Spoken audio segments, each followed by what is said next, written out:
It's Dieter and Jake, and we're here on a Tuesday. Brian Schneider, special teams coordinator for the 49ers, is not here. Oh, I'm sorry. That was poor timing. I was raising the roof. That's Dude, not. you got to stop. The amount of times you hit your microphone, you should know by now. Keep the hands low. Do something below the camera that can get you fired from CNN, you know? Again, I'm doing the raise the roof. That is not my reaction to Brian Schneider being fired. I'm sorry. Just so excited to be here. Yeah.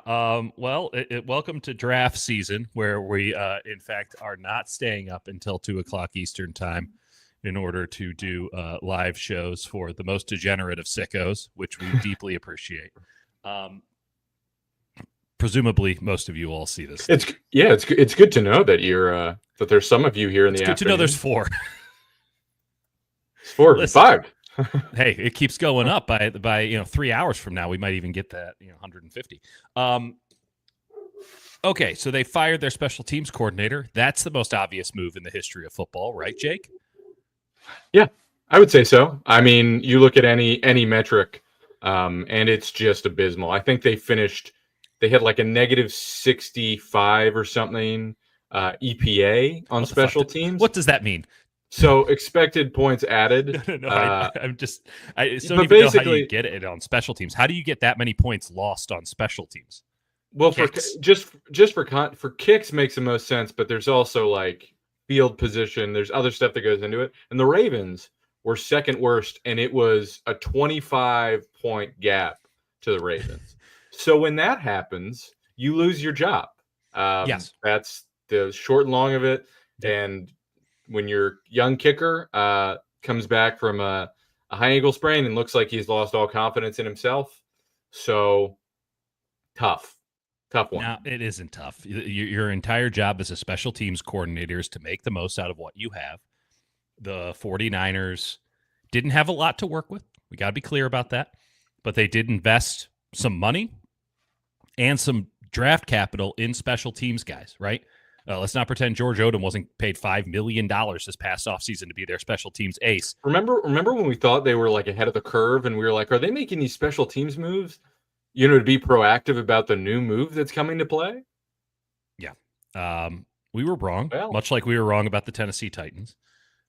Though they are even more wrong. Can we just quickly aside, because this is something that really bothers us. We're right so often, Jake, that when we're wrong, it feels funny, and I got to get out ahead of this. Rand Carthon was not the issue in Tennessee. The Titans were the worst team in the history of the NFL against the spread. The worst team in the history of the National Football League, going back to like the 78 Buccaneers, one of the worst teams of all time. So if Vegas, who has a lot riding on getting these peg points right on if your team is good or not, if they consistently think that your team is better than it performs, is that a talent issue or a coaching issue? They got the worst year of L'Jarius Sneed's career. Is that poor, roster management, or is that coaching, or should they? Maybe that is poor on the GM, but they put a lot of good pieces, decent pieces. I like their D-line on that team. I like their secondary. I like their receiving core. I mean, they were in quite a few games. And by the way, it was somewhat of a rhetorical question. It's entirely on coaching. You know who the best coaches in the NFL are? And I'll hold to this with Kyle as well. The guys who consistently beat the spread. Mike Tomlin as an underdog, unbelievable. Can't get enough of him. Always bet him as an underdog. Patrick Mahomes, not so great when a super favorite, but if you have a close favorite, Andy Reid, him and them, easily clears it every time. They're great against the spread. Guys who are great coming off of a bye week, guys who are great against the spread, that's an easy quantifiable metric of great coaching. I really believe that. Now you have to have a large enough sample size, and maybe they don't have that with Callahan yet. By the way, this is now a Tennessee Titans podcast. We want to get that number one pick analysis in so badly. But it kind of a win for the Niners in that I think Rand could come back.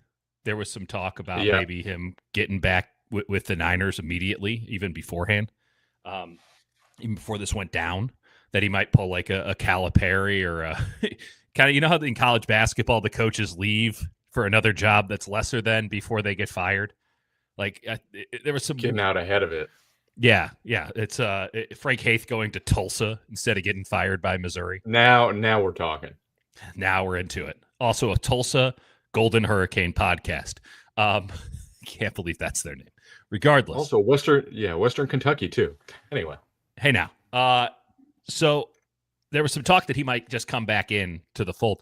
Right. We've talked a lot about all the moves that they need to make with the roster. We're going to have hours and hours of content on that.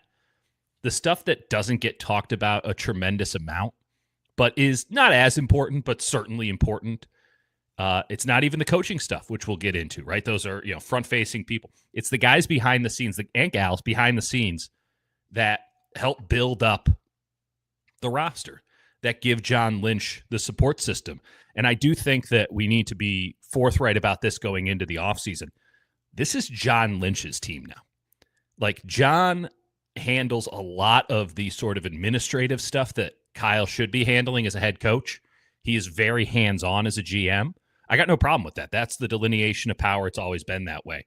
But Kyle has given up more and more of that sort of contractual responsibility he originally gained by coming in saying, I want full power. I want the full Belichick.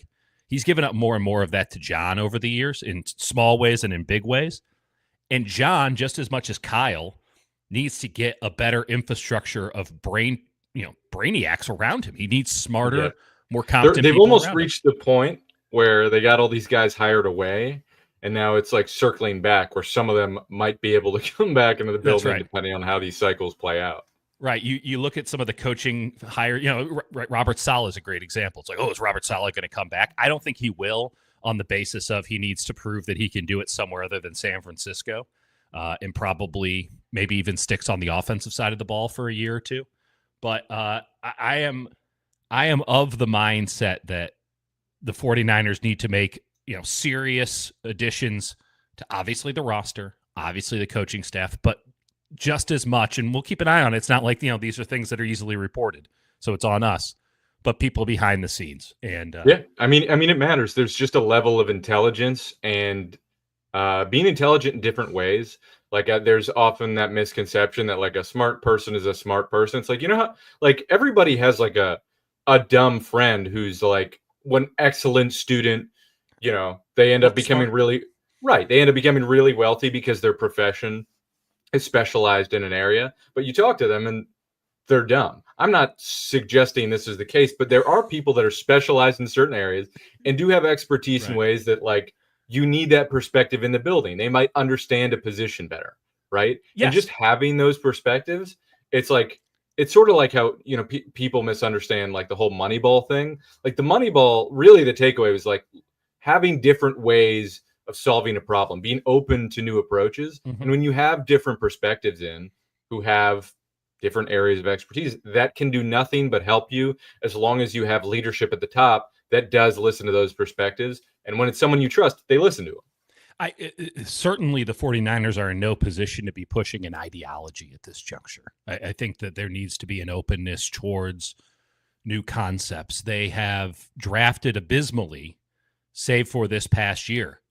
A good question for whenever John and Kyle want to talk. What was different about the draft process going into 24 as opposed to the prior 3 years when you came out with one good player?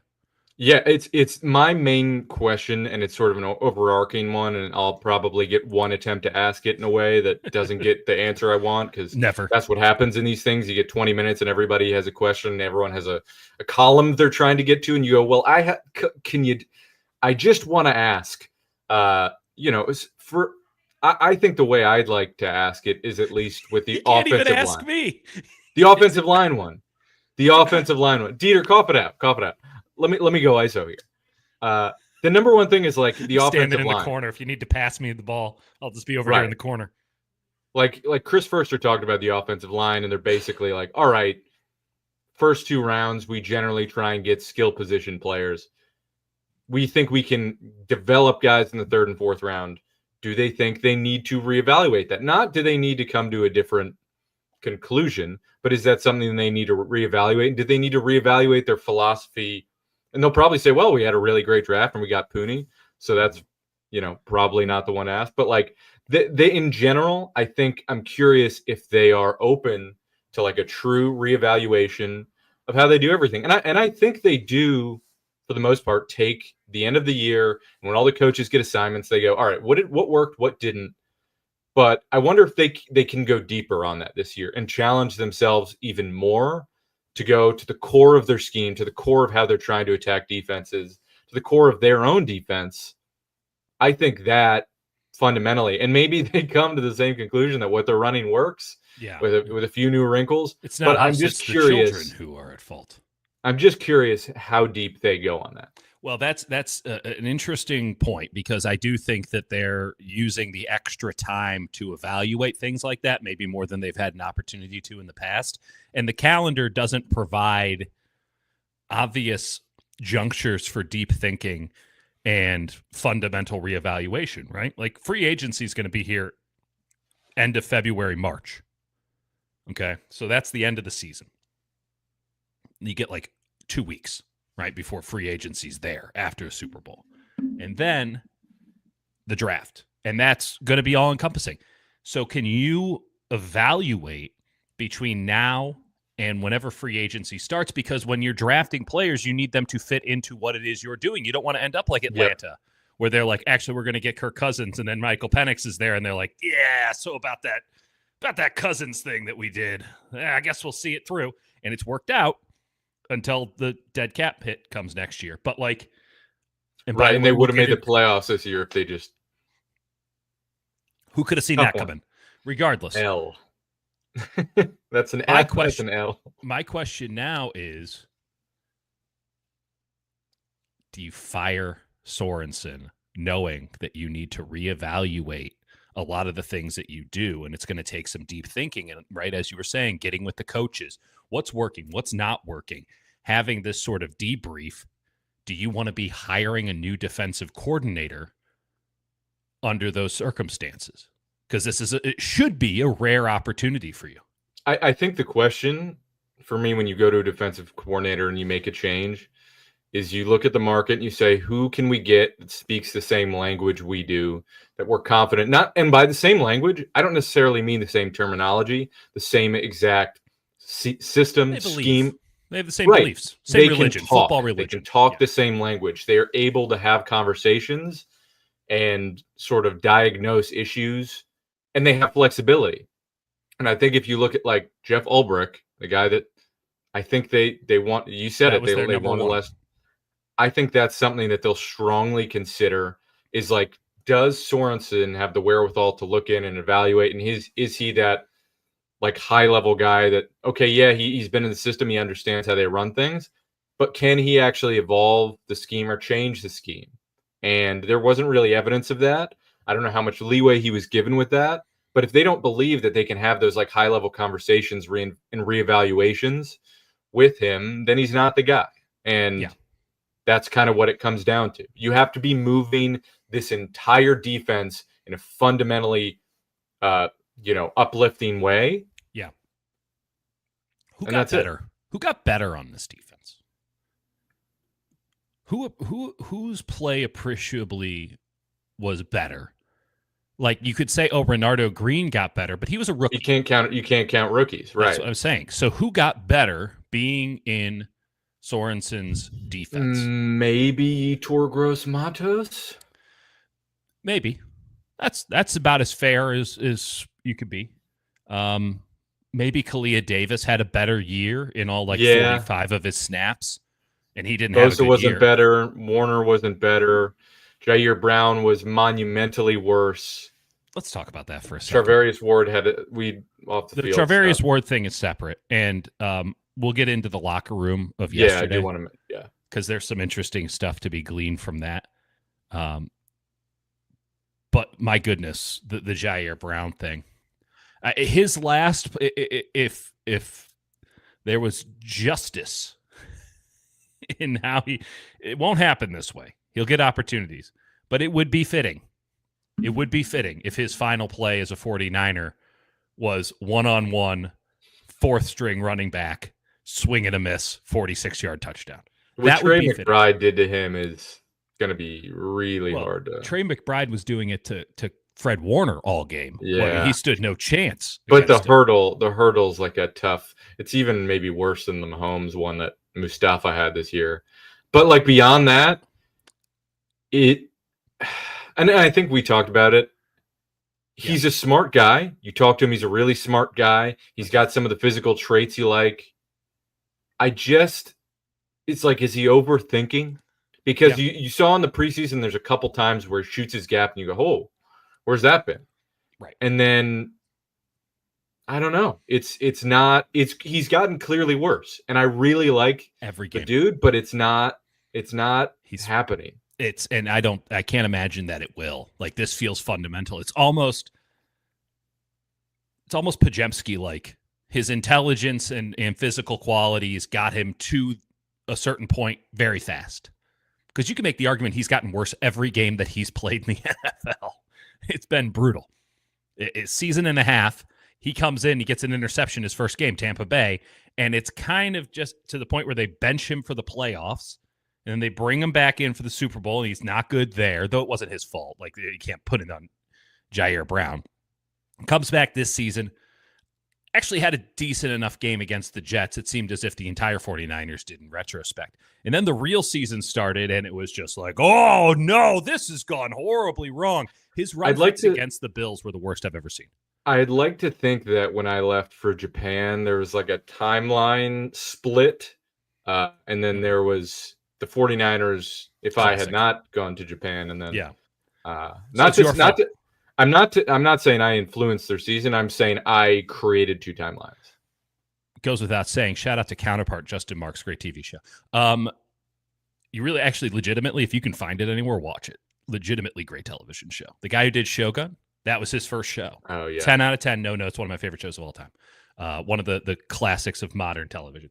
But Jair Brown right now is going. I'll give this to whomever the new special teams coordinator is going to be. You're going to get a lot of Jair Brown. Because he'll be on the roster because he's cheap. I know they need safety is suddenly like that's a priority. That is something they need to figure out. And they looked at it. I remember they looked at it last cycle, and then they just sort of held off. And I think it was there's price point, but you look at some of the guys like they could have got Cam Curl. You know, they could have got a few different guys, and they held off. What a name for a cover 3 safety, Cam Curl. Yeah, how great would that have been? Like, what do you do? Well, I cover the curl. What's your name? Cam Curl. It's great. Buy into the system here. You guys want to be a cover 3 team and there's a safety named Cam Curl available to you? Like, nominative determinism has to mean something in this world. Regardless. Yeah. I think when you look at the positions, like there's a lot that I think the draft is a spot. You can name almost every position. We'll get into that, but safety and interior offensive line are spots where I'm like, those might be your free agency plays. Interesting, because of cost. But interior offensive line is no longer. Do you think that was a 1-year blip where they were giving guards $20 million a year? We'll find out. Trey Smith gets to set the market. Did you see? He had a block the other day against. He's awesome. He's incredible. And he's going to get to play into the playoffs when everyone's watching the games. And so you're going to get Chris Collinsworth going, oh, my God, Mike, this guy is just incredible. He had bad blood. He's got bad blood there. Travis Kelce knows something about that. He plays like he wants. I just did a Gruden. Oh, everything turns into Gruden because Gruden's the ultimate analyst. God, he sacrificed himself for the sins of others. This guy, man. Let me tell you something about this guy, man. Got me feeling real nicey. It's unhinged. Some people hated on that. I loved it. No, that's you have to understand Gruden. I have a photo, by the way, of John Gruden, Ron Jaworski, and Obi, the Orange Bowl mascot, which is a giant orange, all in the tunnel at the Orange Bowl. For some reason, I should frame it. I should absolutely frame it. I've never done this in any other circumstance, but they were all walking down the hallway at roughly the same time. And I had spent a little bit of time with both of them. They were calling the Orange Bowl for ESPN. And That was like the Monday Night Football crew, and they put them on the Orange Bowl for some reason. And I had spent a bunch of time with them because I was in South Florida. I was covering the Orange Bowl. So like I got like confirmation on the Tom Moore "we don't practice fucked" line, and like it was great. It was incredible. And they were like super nice dudes. Loved chatting it up. Like I learned a lot about football just being in their presence. I just was on them like a leech, and they didn't say anything. So like I'm just gonna keep doing this. So they're walking down the hallways. I give them a "how you doing?" They're like, "Hey," and I go, "We got to get a photo." And they're like, "Oh, of us?" And I go, "No, of him." And it was the Orange Bowl mascot. And Gruden's like, "That's a great idea, man." So Wait, that's fucking photo. incredible. You got to send me this photo after. Well, then the flip side is all these photographers started to come and take the photo too, like the professional photographers, because we were in the tunnel right outside. And so all these photographers were like walking to the photo room. So I get like pushed to the side, and they're cheesing it up. It was incredible. It's incredible. That's awesome. Nicest dudes. Go. I went to a Philadelphia Union soccer game. That's like, I don't know if you've ever been. Kevin Durant's. They're basically under a bridge. They're under a bridge in Delaware. No, New Jersey. Yeah. No. It's in Delaware. It is in Delaware. And Jaws was there first. He was like the guest of honor, and they all have these flares, and he's like holding up a flare. It was so bizarre. It was incredible. Kevin Durant owns part of that soccer team. They're fun. They had Brendan Aronson on the team. I'm moving on. This is now Philadelphia Union MLS. Podcast. How many teams from different sports can we cover? Ridiculous. Chicago Jair. Did you say the Chicago Steel? Yes. Of the USHL. That's right. League. We're trying to go minor leagues. That's where Macklin Celebrini played a year. They play out in Hoffman Estates, Illinois, at the it used to be the Sears Arena. Now it's the Dickies Arena. Who's to say? Let's pull this thing back on whatever rails it once had. Yeah, we're back to the 49ers, folks. Don't leave us. Jair Brown. Not out because you'll find some role for him, but he can't start for you next year. Mustafa's going to start. I'm pretty sure that Gibson is done. Yeah, it was a tough seed. I don't expect anything from him. I took like little notes because I'm setting up, just a end of season positions of need, like going position by position. I'm like, it's a position of as I said, position of need. Like you could bring Hufanga back if it's $2 million, but he doesn't play coverage for you. Like he's a box linebacker who could help you in the run game, and it's not bad having him around. Mm-hmm. He's not a massive liability, but he is a liability, and you don't want to pay special teamers. He was a great special teamer. Don't want to pay a premium for him. You could pay him George Odom money, right? Mustafa's the only guy you can count on. I would say you target if you can't find a safety in free agency you like that's at a reasonable price point, and you might not even want to go that route. I think you look again like third, fourth round because they've got an extra fourth rounder coming in from Chase Young. I think you need to draft one. Not early. I do too. But unless you see one you really like the kid out of Georgia, Sparks, is unbelievable. And if he's sitting there, Bubba? I don't know it. Bubba Sparks, yeah. I don't know if you take a safety at 11, but maybe you do. There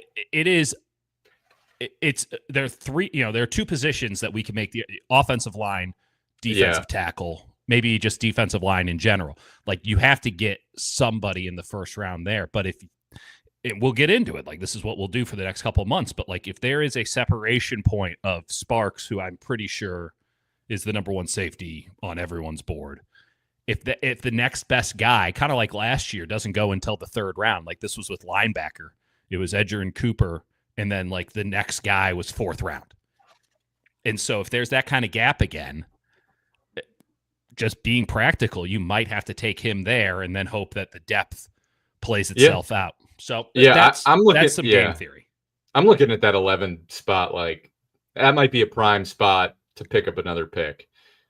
We'll see. We'll have to see how it plays out. There's months and months to figure out how that plays out. But there's always going to be, there's going to be Shedeur and Cam Ward and maybe a third guy to jump up in that top three with quarterbacks, and that pushes all the rest of the talent down. I just think the 49ers might be in a spot where they can say, all right, we'll drop to 14 or something, and then we go and get a third round pick because you just want to take as many bites of this apple as you can. Yes, because they're not an organization. I don't think there is an organization that can make the argument that they're really, really good at this. Maybe the Rams can. What have they done? Practically speaking, they have tried to get as many bites as the apple as possible, limit the exposure on high draft picks so that they look really, really smart. That's good GMing. Real Deal Sports here. I like Andrew. It's Starks, not Sparks, by the way. Starks. I'm just going to call him Bubba Malachi Starks. Mukuba from Texas. I've texted you about this kid.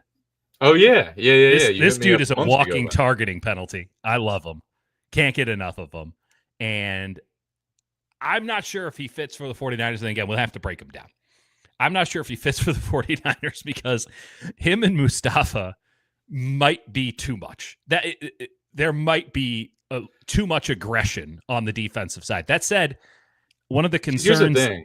Yeah, go ahead. I like if you get another guy next to Mustafa and you get another sort of corner that's physical, all of a sudden, like you've got a sick young secondary that's violent. Like Renardo Green is like, I wouldn't say he's not going to have hell out of guys, but like PBUs, like he's an incredibly good tackler. Like he's not afraid of anyone. We know what Diamador Lenore is.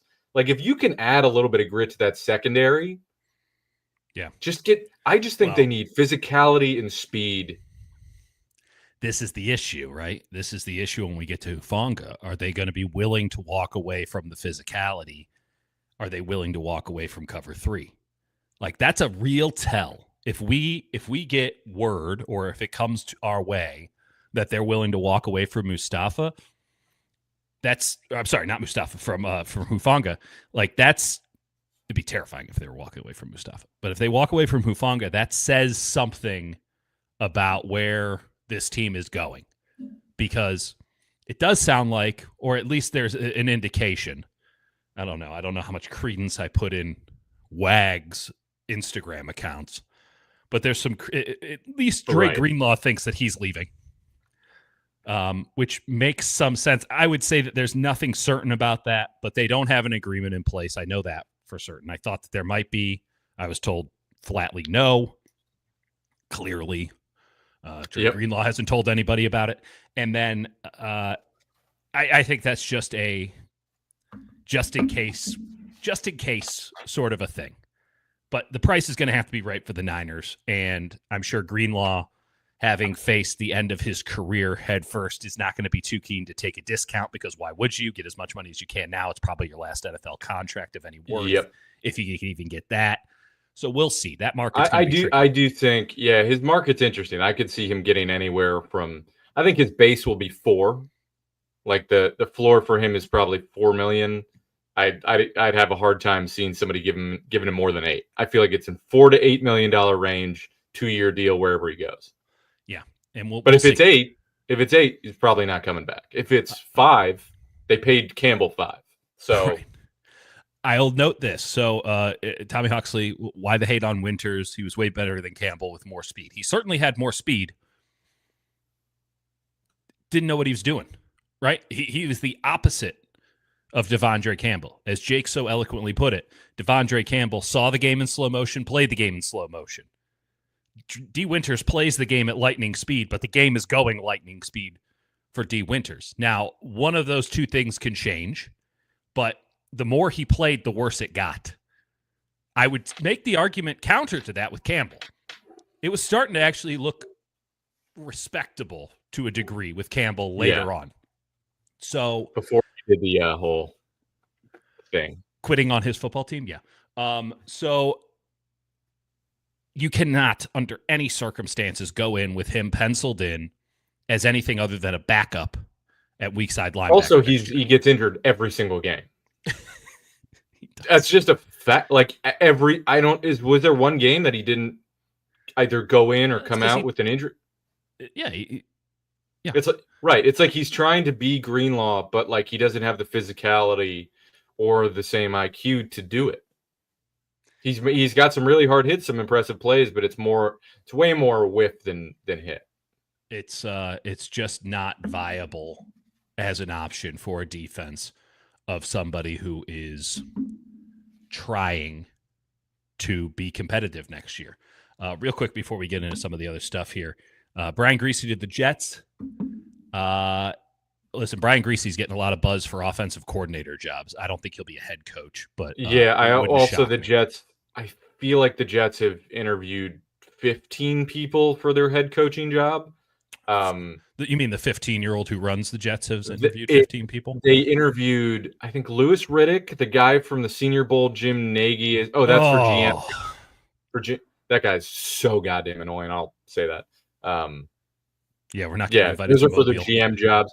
They're interviewing. I mean, someone was like complimentary of like their process, and I'm like, this is like just because you interview 15 people, like you're giving yourself a wide berth, right? That's better. You can get different perspectives, but at a certain point, you're like, I don't really remember what any of them said, and I don't know what we're looking for. I guess you just see if anyone blows you out of the water, but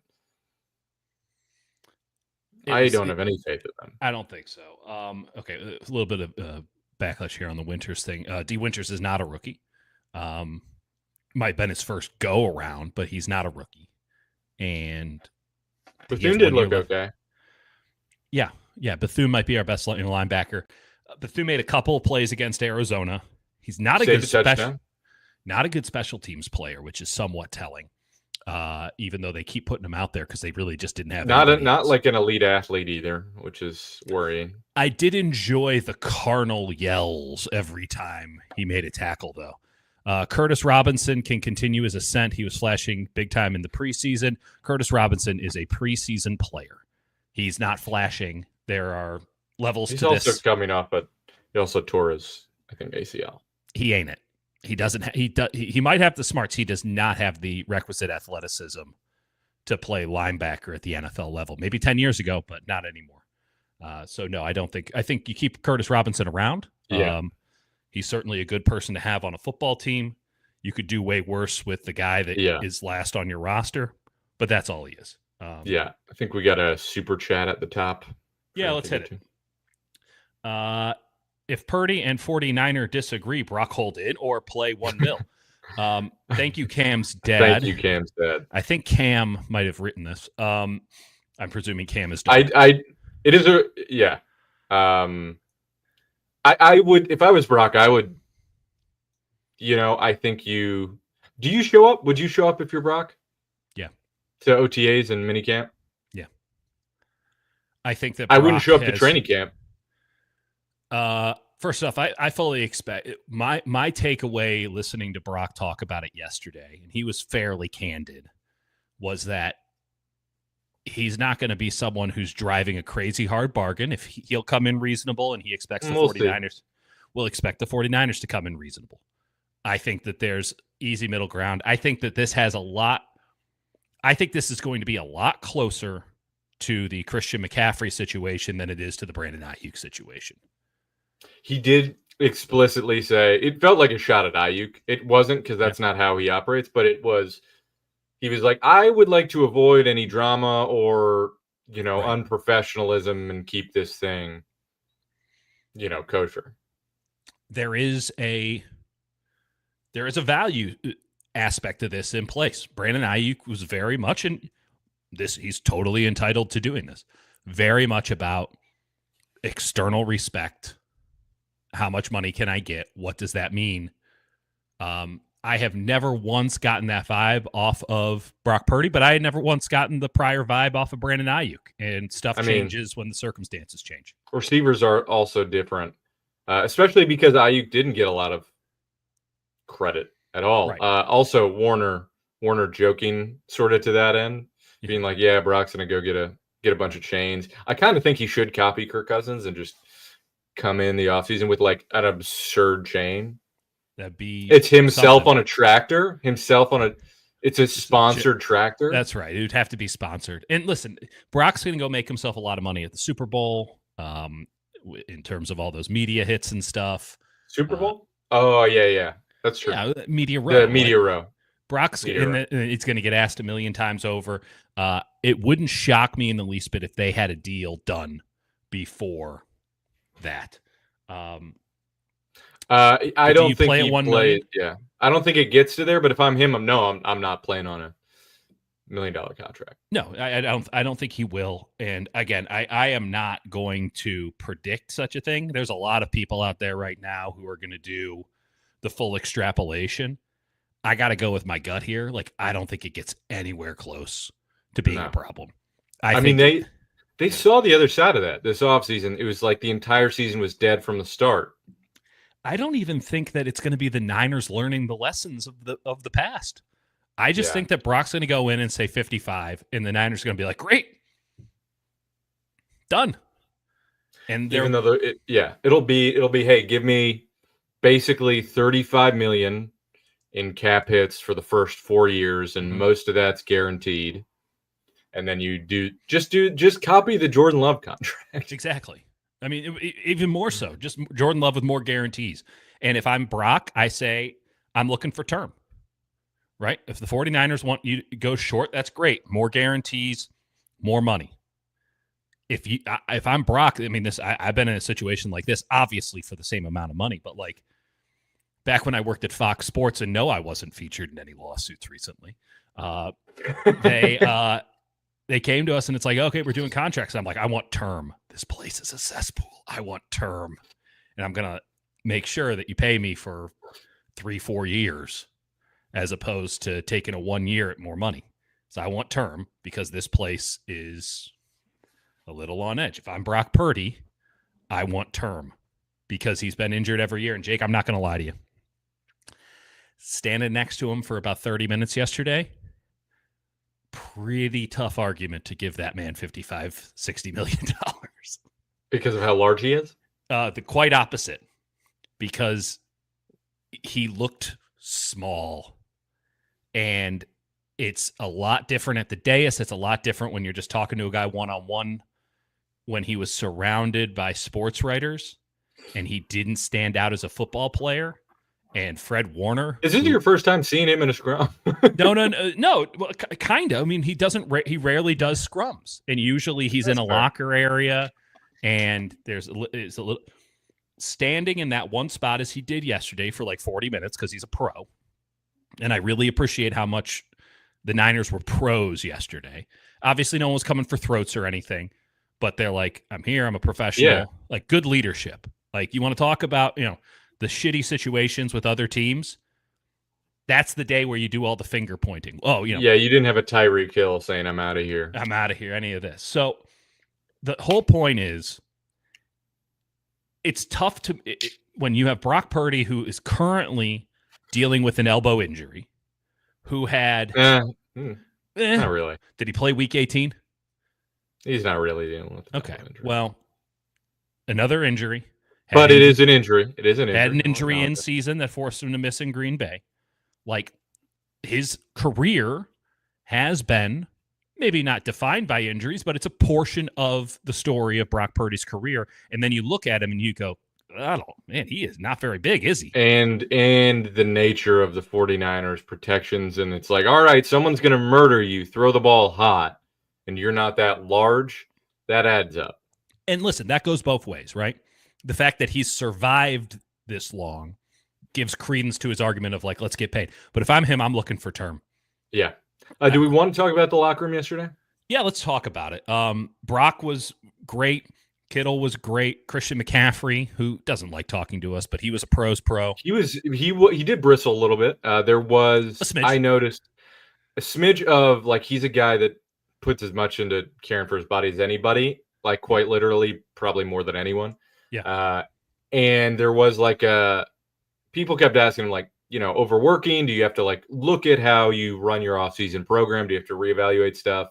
And by the third one, he was like, I did the same thing as when I was the offensive player of the year. Yeah. So, and it's not how he said it. No, but it was almost exactly how he said it. Like there was like, I didn't do anything different. I didn't overwork myself.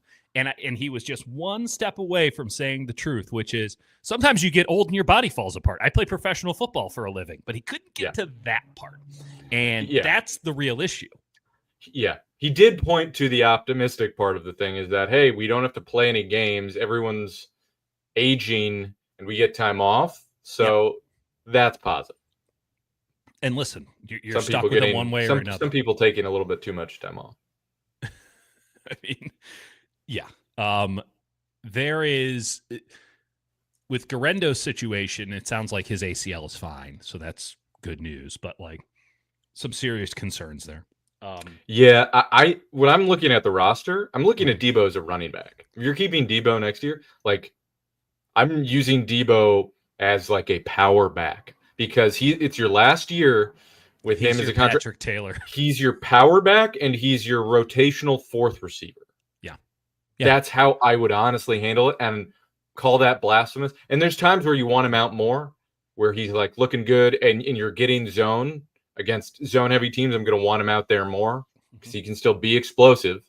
But you got to know your matchups, and you don't know what Ayuk's going to be. So he's a gadget player. You have to use him a lot. Well, not. You have to use him as infrequently as Juwan Jennings was used prior to this season. Right, third down guy, situational guy. He is a gadget player now. Kick returner. Yeah. Okay, it is what it is. Yeah. He was pro yesterday too. Yeah. I missed his scrum, but yeah, it was interesting. I can't get over the track scene. Yeah. I can't do it. Yeah. And then he said he wasn't going to start working out until the Super Bowl, and I'm like, I'm just running the numbers here. I don't know if that's going to be enough time. He had to put on 40 pounds in season, Jake. That's not accurate. Okay. Well, that's Kyle. I'm not going to speculate on that. Okay. The other thing I picked up from the locker room is just the reality of like how bleak it was, how tragic this season literally was, in the sense that like Chris Foerster's wife died. Yes. Like Ricky Pearsall got shot. Gotcha. Yeah. Trent Williams had a child die, and then Charvarius Ward talked for the first time about like his 1-year-old child dying. Yeah. And he's like, yeah, I mean, if the money's right, I come back to the 49ers and I played so poorly that could happen. But he's like, Ward literally said he was so traumatized that like coming back to California, like his wife won't come back to California because it's too traumatic. Understandably. They're in Dallas. Yeah. That's the last time we'll see Charvarius Ward at that stadium, or at least in the home locker room of that stadium. Yeah, I would expect that was what I got from talking to him. Also talked to Pearsall, who like is just clearly feeling better about his body, clearly feeling better where he's at. He also like he heard the criticism, like people ripping him, like not that he sought it out, but he heard it, which is unavoidable. So I feel like that ending the season on that note helps his confidence. And he also said like he's gonna have to like talk to some people, like, you know, I don't think anyone forgot what happened to him, but like once you start getting the season and he's out there every week and he's starting to play more and more, it didn't feel like there was because it's hard to be like, oh well, this guy's dealing with trauma. You have to overrate like, that narrative. Yeah. How are you supposed to like equate, oh, how much do I give him slack for, like, it's an impossible thing to wrap your head around, but he was honest that like, yeah, he's replaying that moment in his head. So there's like a lot of shit behind the scenes that went on this season. That is not an excuse for like how things went, but like pretty kind of is brutally. It's not a non-factor. It's clearly a factor. And my thing is there's so many things that went wrong that to like just put it on that or just put it on injuries. It was a pretty brutal year for them physically, emotionally, in just about every facet. Okay. Some folks in the chat are having a conversation about Kirk Cousins versus Brock Purdy. Kirk Chains. I would just highly recommend to everyone out there, please watch the final games that Kirk Cousins played for the Atlanta Falcons and then come on back. If you get him for, what would you pay Kirk? It'd be whatever the Russell Wilson contract is, right? Like $1 million. But Brock Purdy's better at $1 million. And frankly, how about this? Think about the teams that have a quarterback issue, and then think about how much they would pay to not have the quarterback issue. Yep. So the idea that, go get Kirk Cousins. You're trying to moneyball this. What are you talking about? Oh yeah, I'm This is strictly talking about Kirk as a backup. Like, how much Yeah. would you pay? I'm down with Kirk as a backup because that puts some pressure on Brock. I'm not sure that Kirk would want that. I think that would be his last resort to be a backup somewhere. Yeah, Lord knows he goes for the bag. So, well, too late now. the bag has been procured many times before, and now he's got to get his ass back into a position where he can make another bag. Yeah. I don't know. I will say that the point of like him coming off an Achilles tear, like if you want to do another season of rehab, and you get with Kyle Shanahan, you saw what it did for Sam Darnold. Put him in a good What situation. did it do for Sam Darnold? It got him another job that he was going to be the backup for, and then it all worked out for him. I mean, Kirk Cousins should go to another spot like Atlanta, but in reverse, where they think that the rookie's going to be the starter, and then they got to bring in Kirk. Coming off a serious Achilles injury, unlike you, I don't necessarily think this season spells the end of Cousins' career. Cousins' career as what? As a Pro Bowl caliber quarterback? I mean, he was awesome for Minnesota. Awesome before he tore his Achilles. He was awful. Absolutely awful. Not parsing anything. The interceptions were that of somebody who could not throw at even 70% of his former velocity. Someone who could not move around in the pocket. Okay, you want to bring him in as a backup, give him a shot to figure it all out? Fantastic. No problem with that whatsoever. Best case scenario, he's the old Kirk Cousins again. And now you get to do this little thing. Trade him, whatever. The worst case scenario is you overthink this thing, and they won't do this. So it's not even maybe worth entertaining, but let's just entertain it. You want to moneyball this and say, oh, well, we can save $30 million against the cap next year by bringing in Kirk Cousins, and he'll be better than Brock. And then he goes out there and he's the same Kirk Cousins. And meanwhile, Brock is... And you'll win 7 games. He won't win 7 games. Not the Kirk Cousins I saw at the end of the season. That guy's unplayable. That guy was worse than Deshaun Watson at the end of the season. Legitimate. And Deshaun Watson's put in one of the worst seasons I've ever seen. Aaron Rodgers, same thing. Don't become... Oh, Aaron Rodgers had such good counting. Yeah, because they were behind in every game because they couldn't do anything. Completely exploded what was ever left. Remember when the Jets were like a Super Bowl favorite? Like yeah, well, the Cowboys are a Super Bowl favorite every year. So, Aaron Rodgers is out there running the Tua offense with, I guess it was nice once they got Devontae Adams and stuff, but like Devontae Adams, but betting. Yeah. It's such an obvious mistake to be like, hey, you know what this team needs to do? It needs to get younger and faster. We've already expunged our Super Bowl window. Yeah. Let's go get Kirk Cousins or Aaron Rodgers to start at quarterback and trade Brock Purdy. That's ridiculous. I don't think you can seriously discuss having Cousins as your starting quarterback. I do think you can get him as fortune teller. Don't be a fortune teller. What do you think we do here? The whole season's been about telling fortunes and nailing them. What are you talking about? $55 million. Yeah. Brock will get paid. It will be, I think, far, far less dramatic than any of these other contract things. If you get Cousins for cheap, Kyle would obviously love that. Yeah. Just from a mentorship perspective, I do think there is like an argument to be made that a year out from the Achilles thing, he will look better and will have more of a plant foot. But that's not to say I would even consider him as a starter. That's just like, as a backup, guy who's done it in this league. You can let him rest up, give him some, send him to Germany for some stem cell treatment. Yeah, it works so great for the other guy. Well, I'm saying he has to go full Flacco is what has to happen here. And so, yeah, here we go. I'm just telling you. I'm telling you. First time at the channel. Welcome. This is how we do things. We tell you the future. Dieter gets very upset about the discourse. The discourse is fundamentally removed so often from reality, and I think higher of the audience than I think most channels do.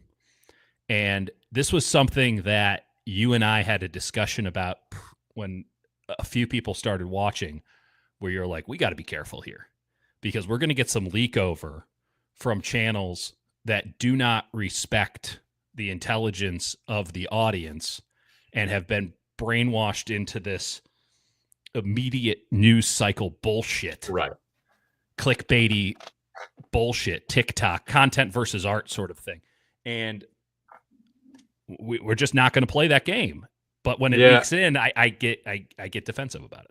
Yeah, and I think the reality is like we've covered this team for, I don't know, this is my 5th year doing it. How many years for you? 6? 10. That's insane. I mean, it came in 2014, and then The point is, it's like I think our goal is to just try and share our perspective and educate, and we're going to come off snarky for sure. That's impossible to stop. But try and be as genuine as we possibly can, and like point to the reality of like how the 49ers look at things and what the reality of players are. And the reality is like Brock Purdy's a very good football player who has limited arm strength. He's never going to be like in that elite tier, but it doesn't matter because he's better than, like, you don't have an alternative really. Like, he is your answer at quarterback. He has trust with Kyle Shanahan. He elevated the offense more than any other quarterback you've had. Mm-hmm. And it's not going to be the $55 million thing. And it'll be more like 20 in the first year increase, like the Jordan Love contract. It will be manageable, and you can still add because the cap goes up every year. Mm-hmm. And as much as you want to money ball things, like as we talked about earlier, like as good as it would be for the quote unquote content for this to be a thing, it's not a thing.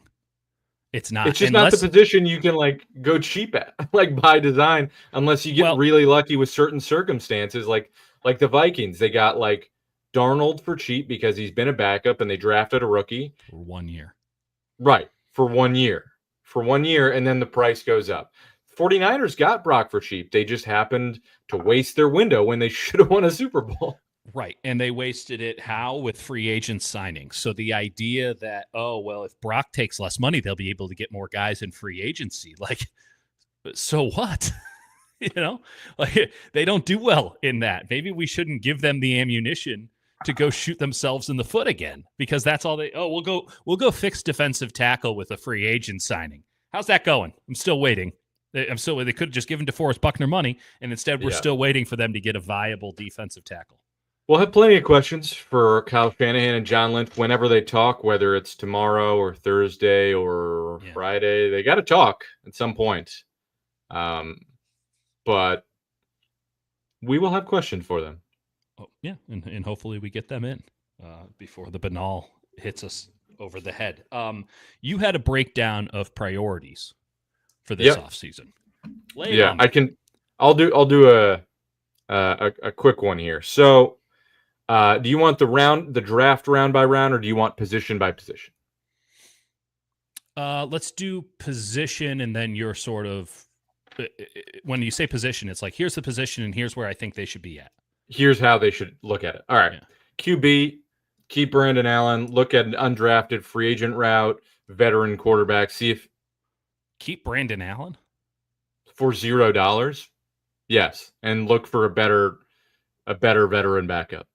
Okay. And look at undrafted free agent, 7th round quarterback, that sort of thing. Okay. Running back, treat Debo as a running back. So it's McCaffrey, Garendo, Debo.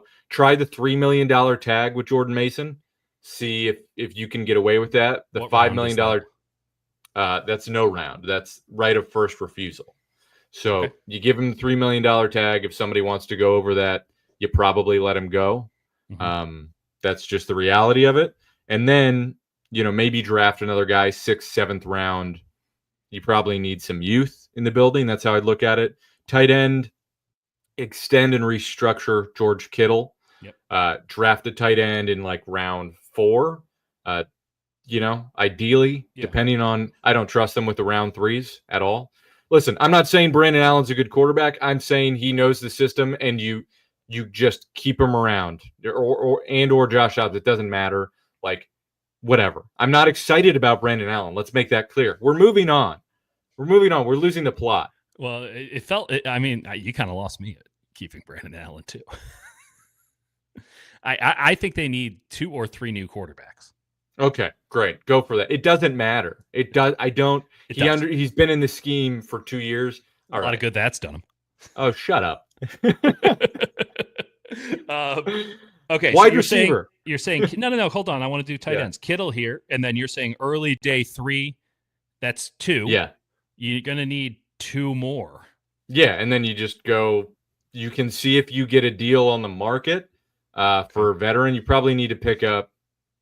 I wouldn't keep Saubert after what I saw this year, but I would look at something in that realm, like 2 guys like that. Okay. You keep in, I guess, Willis for Camp and Tonjes. Camp. I don't love it, but I think like your answer is. Are you ready for people to have a Mason Pline discourse?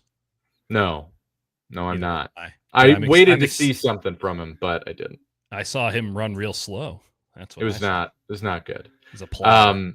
Yeah. Again, I don't want Brandon Allen as a backup for this team. I'm just saying, like, you need at least 4 quarterbacks. Whatever. He understands the offense. Wide receiver. Pearsall is your number 1 until Ayuk returns. Train him at X and Z. Mm-hmm. An ideal world is Ayuk at X, Pearsall at Z, Jennings at Y, Debo rotates. Keep Cowan, draft a 4th, 6th, 7th round wide receiver, and keep around Conley. See if you can get like an athletic veteran who's been cast asunder. A Ray McLeod type, Darnell Mooney type. Something like that. Yeah, some guy who's 5'11", been in the league for 10 years. Yeah, Benali. The only reason I say using draft capital is because sometimes you don't get to sign the undrafted free agents that you want, and they have 3 7th-round picks that are basically the last picks of the draft. Right. So that's the point.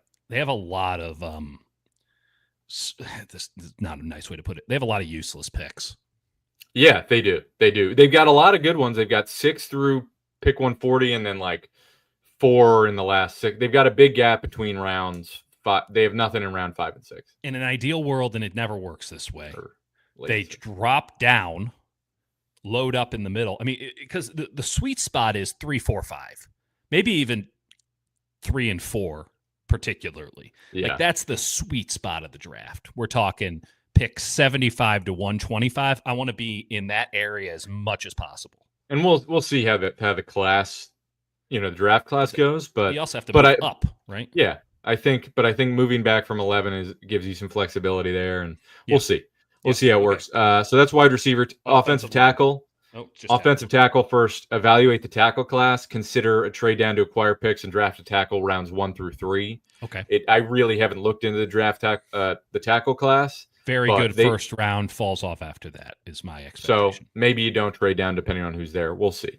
I think you can get to the bottom of the first and still get your future left tackle. There were a lot of guys that the 49ers just missed out on in that first round. And like Roger Rosengarten is like getting pushed around a little bit for the Ravens, but also like has been semi-productive.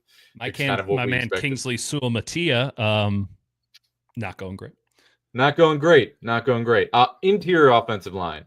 Go after Drew Dahlman in free agency. He is the one center I think you should go after. He's going to be way cheaper than Trey Smith. Maybe not way cheaper, but cheaper than Trey Smith. It depends what the price tag is. But I'm saying. What's your AAV limit? You want him in the 12 to 15 range. Okay. You're willing to do it? You're willing to go to 15? I am. I mean, we'll see how much you end up guaranteeing, but I think like a center who's been proven in this league, who's 26, like from California, a guy you kind of wanted coming out in the draft, who's been nothing but productive for the Falcons. I would want that guy. I would want that guy. So I know they've been bitten by like the Weston Richburg thing when they try to get him. Well, they've been bitten by shitty free agent signings at every position. So I'm just saying this would be a rare one where he's younger and coming off of his rookie contract. It's like I would look to him. Outside of that, I mean, you're not gonna be able to bid on Trey Smith. I don't think. I think that price tag is going to be way too high. Trey Smith should be a $20 million player. I would give it to him, but I'm not the 49ers. They do have an issue at left guard, though. Yeah, and then I would say I interior offensive line. Look at it every round from draft round 3 on. Do you think they start a rookie at left guard next year? They might. They very well might. I mean, okay. That's something. That's something right there. It's worth considering. And then you try and you can get cheap bad guards that are veterans. Like there's guards that are getting. Can I throw? Sorry. Yep. Barch. What about Barch? Barch, I would love it. Barch is definitely in consideration there. Okay. So you bring in Barch. He looked good. You draft somebody. You got somebody else as a free agent.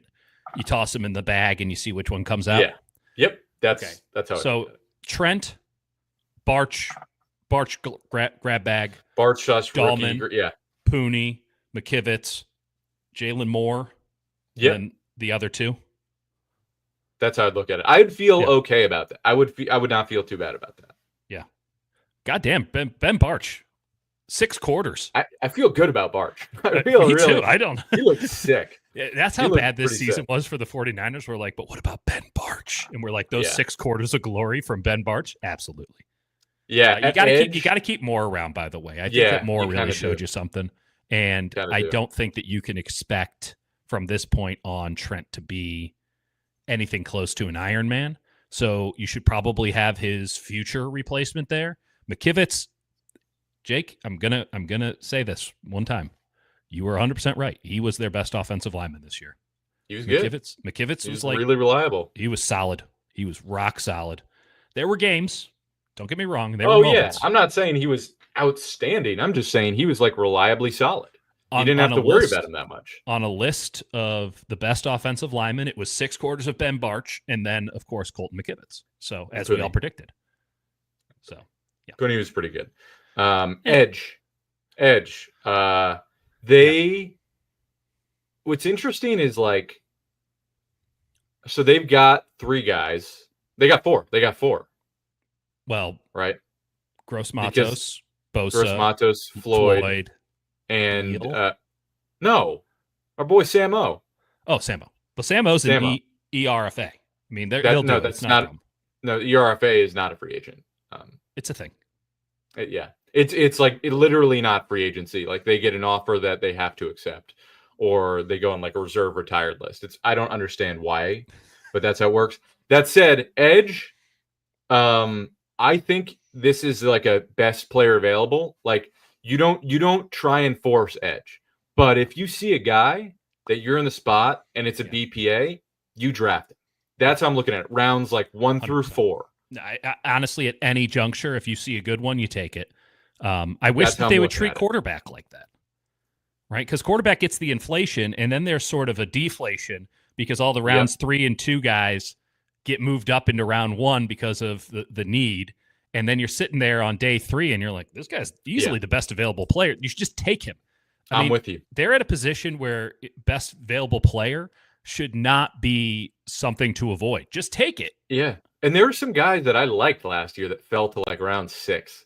Like if they've got a little speed coming off the ball and they're a project round 6, like just take the bite. And let's be real here. With Floyd and Gross-Matos, you have like one really good defensive end. Now you have Samo. He can set an edge for you. It was up and down. It was better at the start, then it went down, then it came up again, then it got worse again. You know what you're getting in Bosa. He's a good player. He should be on your roster. He should be someone who's in the rotation. You're not looking for somebody to be the next Nick Bosa or the guy who plays. But you literally don't have a 5th defensive end. You need another person for the rotation. So if they have a little spark, they got a little something, and you need 12 snaps a game, like that's great.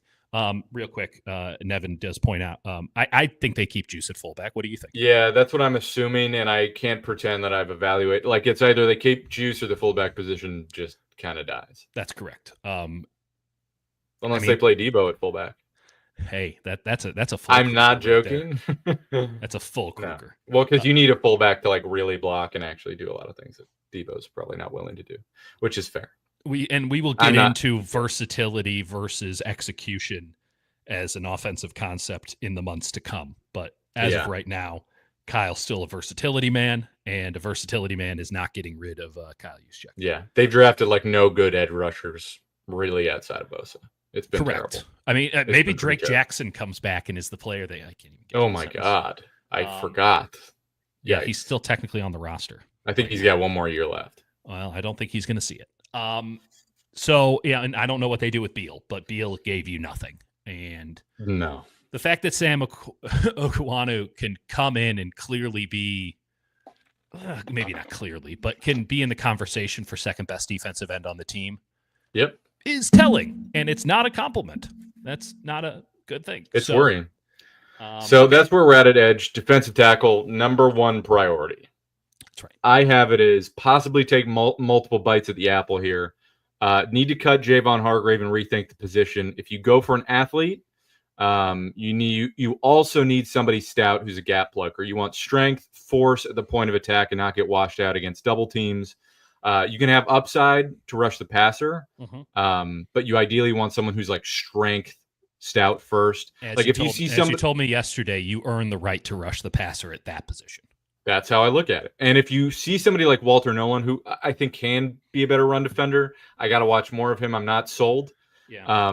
Because I think he's a gap shooter who's like more in their traditional mold. Then you have to double dip. If that's how you go, you got to double dip, and you got to get a Jeremiah Ledbetter type who's just holding up.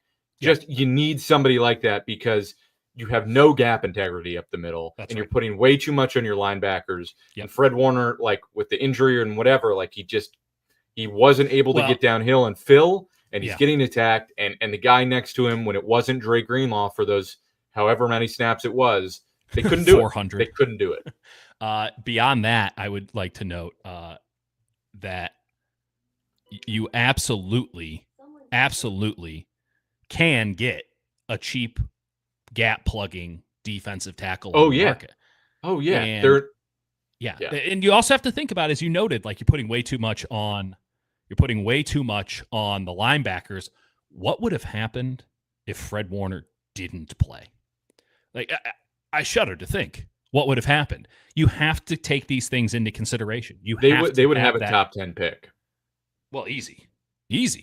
I mean, they'd be one of the worst teams in football. They're already a bottom third. So you need to improve at defensive end, because you're not going to get all three of those right. Nope. And shit's going to happen at any of those three. But those three work in such concert that you end up in a situation like this year where it's just you didn't stand a chance unless the other team gave you opportunities, which smart teams won't. I'm with you. And then at linebacker, I said it before, you try and re-sign Greenlaw. Ideally, it's like in the $4 to $6 million range for a 2-year deal. Okay. Is that per total? Per year. Yeah. Okay. And then if you see a freak, and then I think in the draft, like you can start thinking about it in the third round, because you see like a linebacker who's like an actual difference maker, it's goddamn worth it. I think on principle alone, you can't draft anyone earlier than you drafted Warner. I don't know. I guess they did that with Kittle. I mean, I guess that's not an intelligent way to look at it. Well, it wasn't intelligent for them to take Cam Latu either. So maybe that's. I'm still upset about that, and I'll be forever upset about that. My point is merely the linebacker is such a difficult position in the modern game to draft, and I do think you need to draft it because I think you need the young legs. You're looking for instinct. Think about what Greenlaw and Warner had in common coming in. They were both safeties that they converted. Greenlaw wasn't a safety. Oh, yes, he was at Arkansas. I guess safety. I guess safety's like in college, depending on the defense. He was a safety. So not as obviously as Warner was. Warner played that star position safety. You need, Brian Urlacher, safety. This is the you need to have, and I will say that I think in the college ranks as of late, they've moved away from the Scooby Wrights of the world and more to, having raw athleticism, the Fred Warners, the Urlachers of the world.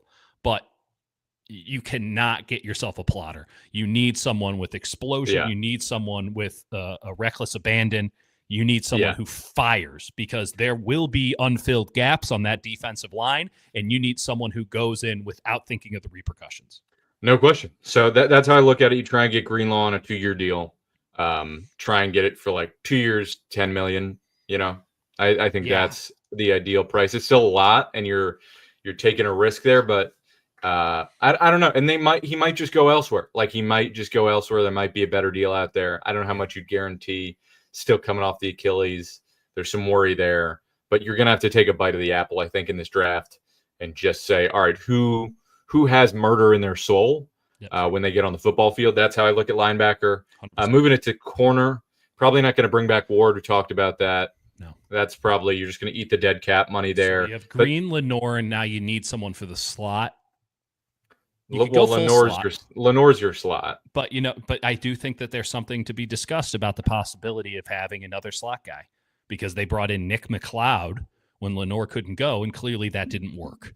So maybe having someone at depth there would be a good option. They kind of tried that with Chase Lucas, who didn't make the team, and I saw Chase Lucas yesterday. Yeah, no, I know he's. I forgot he was around. Yeah, I think you try and maybe bring back Rock Ya-Sin, on a cheap deal. I think they have Luter for another year. I still don't know what Luter is. We've never seen him, but that's for. But I do think that's specialties. Like corner, as good as we felt about it. Like I don't know. No, there needs to be another body or two for sure. I think you look at that in the draft, and like if you, it's the same way I'm looking at edge. Kind of is like best player available. If you're in a spot where you've got a highly ranked corner, highly ranked edge, kind of whatever round it is, they're at the top of your board. You might just go for it, especially if it's like 100%. If it's a big gap between them and the next player. That's kind of how I look at it. They're in a position too, and this is tricky because they have so many needs, and the draft comes after free agency, right?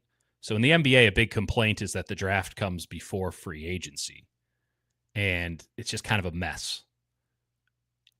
But that would almost benefit, that kind of structure would benefit the 49ers this year. Yeah. Because then they would know exactly then they would be doing free agency for need, and they could draft for talent. In the NFL, and this is why I think bad teams stay bad, amongst a myriad of other reasons, like you spend all this money in free agency and then you draft for need because we didn't get this in free agency. That puts you in a really dangerous spot. Like something, credit to the Rams. They've avoided it. They have just drafted for talent again and again and again. And it's working out to a certain degree. I'm with you. And the last spot is safety, as we mentioned before. Real position of need. You could bring back Hufanga if it's a year and $2 million, but I'm not paying more than that. Yeah. You've got Jair, who looked bad, and it's really just Mustafa. So that is a spot I consider interior offensive line, that's safety, and like kind of linebacker if it's Greenlaw as spots you pay in free agency. Okay. Kind of everywhere else. Corner maybe but it's like I'm not feeling good about that. I don't think you pay. I think that's one of those positions where you go cheap for the time being because you've already paid one guy. You've got two really, really solid players there. You kind of trust that you can build up depth. But yeah, I think it's center and safety are spots I'd look to maybe pay. How do we feel about the Nuge moving forward? I don't feel like he's the future, but I've seen nothing. He's on the roster he'll compete, but I don't think they feel like he's the answer. Or they would have given him a shot. Or maybe they didn't want to let him have a shot because you kind of want to protect him. I don't know. I'd have to see. I'd like to see where he's at next time we see him. Yeah. If we get to see him again.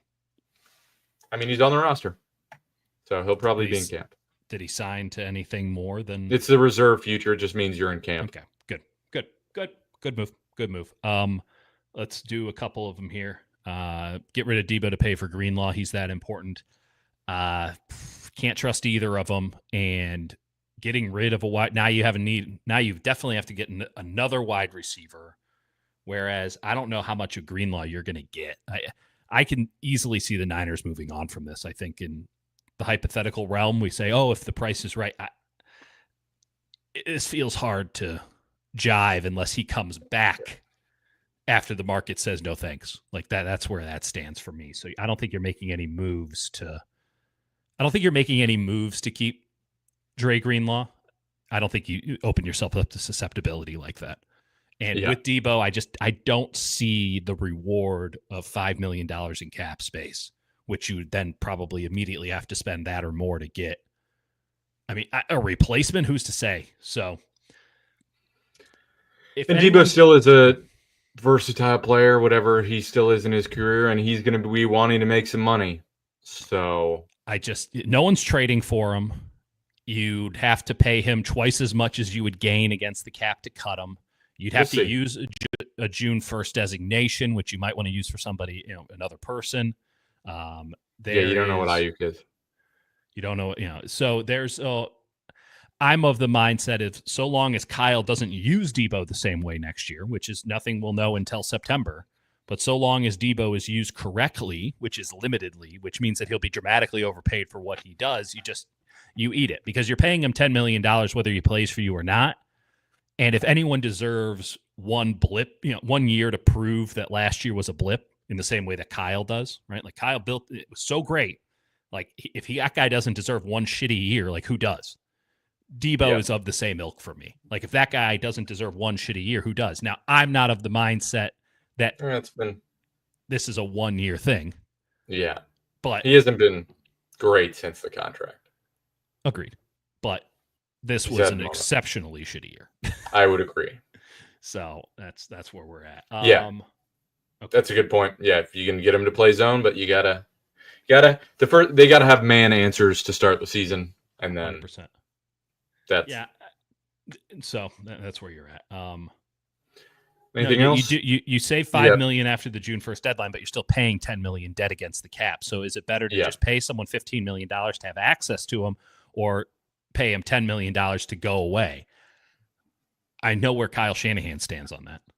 Again, you're paying him twice as much as you're getting by not having him. So, anything else we want to hit? I don't think so. We will see when John Lynch and Kyle Shanahan talk, and we will talk to you guys after that. Yeah, we'll do it live. And then we'll see. We're gonna get in draft stuff starting next week. Yep. That's our starting, and we're gonna dig into it. And we might have ideally some stuff on some playoff games and CFP championship. We'll see. I think Sunday nights will still go, and we'll talk about the games. And hey, it's a 49ers and other things show. We'll talk football, and we're going to start with the spine. And does the spine now include safety? Is it running back, fullback, center? That's the spine. Yeah, right up the middle. Quarterback. We'll see. All these frou guys on the outside, leave them be. We're talking big beefy boys, and that's right. Fast, mean men, the best kind of football players. I don't know. Fucking leave me alone. All right. Time to sign off. Yeah, ain't that the truth? Appreciate you folks. Thank you for joining us in this afternoon, and don't forget to subscribe if you're not subscribed. You don't have to, but it'd be great if you want to. And hey, because we're going to get into a schedule here, we're going to try to figure out what that is. I still think Sunday nights are pretty much locked in, but like we're on off-season mode, so we might be doing these in the afternoon. So you might want to hit that bell too if you're already subscribed, because we like doing them live. We like having the immediate feedback. We like the conversation. It's already completely off the rails, and then you just add to it, so it's it's an organic thing. That's right. So appreciate everybody, and we'll talk to you. Probably tomorrow or Thursday, whenever John and Kyle will give you some immediate reaction. God bless them. All right. Bye, guys.